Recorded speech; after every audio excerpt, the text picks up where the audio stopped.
ହାଇଦ୍ରାବାଦରେ ଅନୁଷ୍ଠିତ ରୋମାଞ୍ଚକର ମ୍ୟାଚ୍ ନମ୍ବର 67ରେ ଏସ୍ଆର୍ଏଚ୍ ବନାମ ଆର୍ସିବି ପରସ୍ପର ସହ ମୁହାଁମୁହିଁ ହୋଇଥିଲେ, ଯେଉଁଥିରେ ଇଶାନ କିଶନଙ୍କ ବିସ୍ଫୋରକ ବ୍ୟାଟିଂରେ ଏସ୍ଆର୍ଏଚ୍ 55 ରନରେ ବିଜୟ ଲାଭ କରିଥିଲା। ଇଶାନ 46 ବଲ୍ରେ 79 ରନ୍ର ଧୂଆଁଧାର ପାରି ଖେଳିଥିଲେ, ଯେଉଁଥିରେ ସେ 8ଟି ଚୌକା 3ଟି ଛକା ମାରିଥିଲେ। ତେବେ ଏସ୍ଆର୍ଏଚ୍ ଅଧିନାୟକ ପ୍ୟାଟ୍ କମିନ୍ସ ଟସ୍ ଜିତି ପ୍ରଥମେ ବ୍ୟାଟିଂ କରିବାକୁ ନିଷ୍ପତ୍ତି ନେଇଥିଲେ, ଯେଉଁଥିରେ ଅଭିଷେକ ଶର୍ମା ଏବଂ ଟ୍ରାଭିସ୍ ହେଡ୍ଙ୍କ ପ୍ରାରମ୍ଭିକ ଯୋଡ଼ି ଏସ୍ଆର୍ଏଚ୍କୁ ଆର୍ସିବି ବିପକ୍ଷରେ ଏକ ବିସ୍ଫୋରକ ଆରମ୍ଭ ଦେଇଥିଲା। ଟ୍ରାଭିସ୍ ହେଡ୍ ଜଲ୍ଦି ଆଉଟ୍ ହେବା ପରେ ମଧ୍ୟ ପାୱାର ପ୍ଲେରେ ଦଳ ଦ୍ରୁତ ଗତିରେ 63 ରନ୍ ବନେଇଥିଲା। ହେଡ୍ ରାଶିକ୍ ଦାରଙ୍କ ବଲ୍ରେ ବୋଲ୍ଡ ହୋଇଥିଲେ ଏବଂ 16 ବଲ୍ରେ 26 ରନ୍ ପାରି ଖେଳିଥିଲେ। ପରେ ଅଭିଷେକ ଶର୍ମା ବୋଲରଙ୍କ ଉପରେ ଭାରି ପଡ଼ିଥିଲେ ଏବଂ 22 ବଲ୍ରେ 56 ରନ୍ ଯୋଡ଼ିଥିଲେ, ଯେଉଁଥିରେ ସେ 4ଟି ଚୌକା 5ଟି ଛକା ମାରିଥିଲେ। ତେବେ ଅଭିଷେକ ମଧ୍ୟ ଓଭରରେ ଆଉଟ୍ ହୋଇଥିଲେ ସୁୟଶ ଶର୍ମାଙ୍କ ହାତରୁ। ଦଳ 9 ଓଭରରେ 96 ରନ୍ କରିଥିଲା, 2ଟି ୱିକେଟ୍ ହରାଇ। ପରେ ମିଡିଲ୍ ଅର୍ଡରରେ ଉଭୟ ଇଶାନ କିଶନ ଏବଂ ହେନରିଚ୍ କ୍ଲାସେନ୍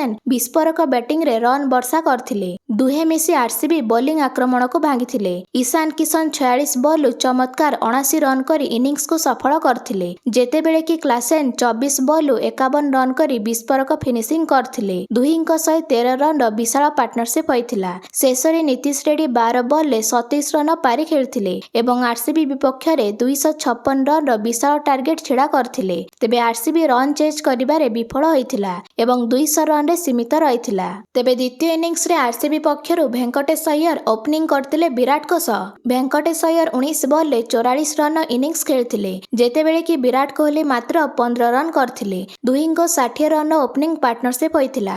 ଦଳ ପାୱାର ପ୍ଲେ ଭିତରେ 75 ରନ୍ରେ ଥିଲା।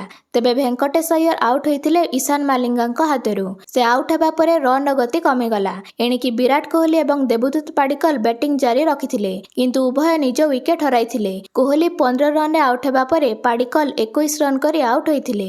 ଦଳ 9 ଓଭରରେ 93 ରନ୍ କରିଥିଲା, 3ଟି ୱିକେଟ୍ ହରାଇ। ମିଡିଲ୍ ଅର୍ଡରରେ ଅଧିନାୟକ ରଜତ ପାଟିଦାର ଏବଂ କୃଣାଲ ପାଣ୍ଡ୍ୟା ନିଜ ଦଳ ପାଇଁ ଲଢ଼ିଥିଲେ। ଉଭୟ ମଧ୍ୟରେ 84 ରନ୍ର ବଡ଼ ପାର୍ଟନରସିପ୍ ହୋଇଥିଲା, କିନ୍ତୁ ଟ୍ରାଭିସ୍ ହେଡ୍ଙ୍କ ବୋଲିଂରେ ପାଟିଦାର ନିଜ ୱିକେଟ୍ ହରାଇଥିଲେ। ସେ 39 ବଲ୍ରେ 56 ରନ୍ର ପାରି ଖେଳିଥିଲେ। ଶେଷରେ କୃଣାଲ ପାଣ୍ଡ୍ୟା ଏବଂ ଟିମ୍ ଡେଭିଡଙ୍କ ବ୍ୟାଟିଂରେ ଆର୍ସିବି 200 ରନ୍ରେ ସୀମିତ ରହିଗଲା। କୃଣାଲ ପାଣ୍ଡ୍ୟା 41 ରନ୍ କରିଥିବା ବେଳେ ଟିମ୍ ଡେଭିଡ୍ 15 ରନ୍ରେ ନଟ୍ ଆଉଟ୍ ରହିଥିଲେ। ତେବେ ଇଶାନ କିଶନଙ୍କ ବିସ୍ଫୋରକ ଇନିଂସ ପାଇଁ ତାଙ୍କୁ ପ୍ଲେୟାର ଅଫ୍ ଦ ମ୍ୟାଚ୍ ପୁରସ୍କାର ମିଳିଥିଲା। ସେ 69 ରନ୍ର ଆକ୍ରମଣାତ୍ମକ ବ୍ୟାଟିଂ କରି ଦଳକୁ 255 ବିଶାଳ ସ୍କୋର କରିବାରେ ସାହାଯ୍ୟ କରିଥିଲେ।